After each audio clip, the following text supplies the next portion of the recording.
So I wanted to turn this belt buckle into a magnet without sacrificing the belt buckle. So what did I do? I'm going to cast it in a 1-part mold. So first I'm going to take some foam core and create a box that the mold will be poured into, or the silicone will be poured into. This technique can be used for a lot of things, including if you have pieces of trim around your home that you can't find anywhere, if you need to replicate bits and pieces for ornamental reasons, or even if you just have something that you really like and you want it to be preserved, or you want to make a duplicate, this is a way to do it. So the belt buckle has a curve to it, so I had to curve the foam core to make the mold. But you'll see here just a little bit of tape to make sure that there were no holes for the silicone to leak out of. And then I'm just hot gluing the box together. This is going to be garbage, so it's just a matter of putting it together quickly and then prepping to fill it with your silicone. So now that I have my box, I'm just going to clean it up a little bit so it's easier to work with. I don't want to have to worry about there being scraps everywhere and have it sit all crazy. So I'm using these 1, 2, 3 blocks in order to level it out, just so I don't waste a lot of material because it's unlevel. And then now the urethane release. The silicone release. This mold release is important because otherwise you'll have a real hard time getting the thing out of the mold.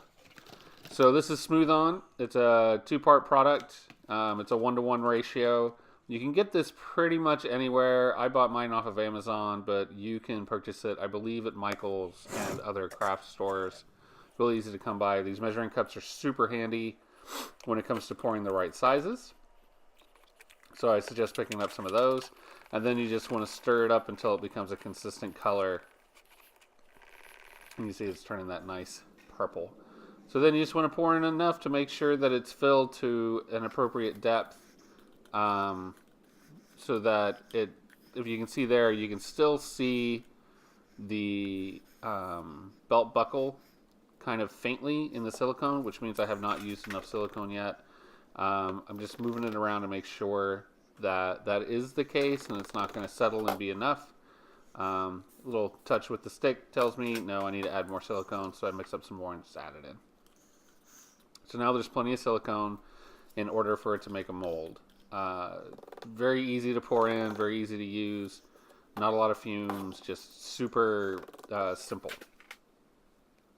Now, 6 hours of curing time, and then now we have a mold. So now it's just a matter of tearing off the foam core.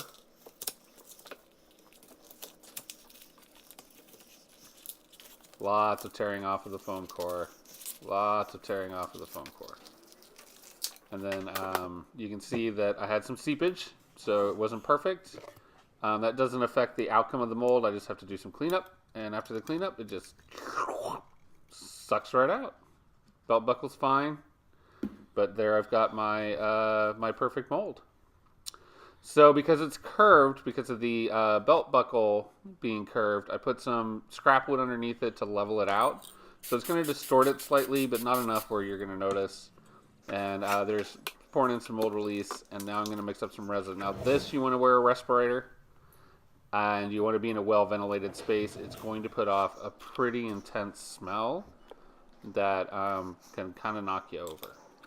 So I'm adding in the recommended drops of catalyst for the amounts of for the ounces of resin that I'm using. The instructions are, of course, on the containers, and then we're just pouring it in. I wanted to make sure that I didn't have a bunch of flash left over this, and so I tried scraping it off. I'll tell you, it didn't make a whole lot of difference. I still had a lot of flash left over. And here we go. So flash is that little extra pieces that are sticking out from the mold.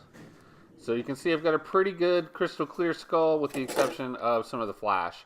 So getting the flash off is super easy because all you have to do is smooth out the back and those pieces of flash will just fall off because, you know, it's the overfill from the mold. So I spent a little bit of time cleaning it up and washing off the mold release and get it ready for paint. So there we go. Got a handful of them. It's easy to cast them. Once you make one, you can cast a bunch. It doesn't cost you anymore because you've already got the materials. So this is just getting it primered and ready for paint. So there's my 3 primered skulls. And there it is after paint. If there's a need, I'll do a separate painting tutorial, but here's the primered, the base coat, and then the fully finished one next to each other. And now we're just putting the magnets on. Just drilling it in with a drill bit, and then putting these little button magnets that I bought off of Amazon for super cheap with a little bit of super glue. Make sure you use enough super glue so that the magnets don't stick to the fridge instead of to the magnet. And then that's it. And there's a Danzig skull magnet. And I can cast as many of these as I like and paint as many of them as I like. So it goes right there on the fridge. Super easy to do. If you're thinking about getting into mold making, it's easy. Don't be afraid.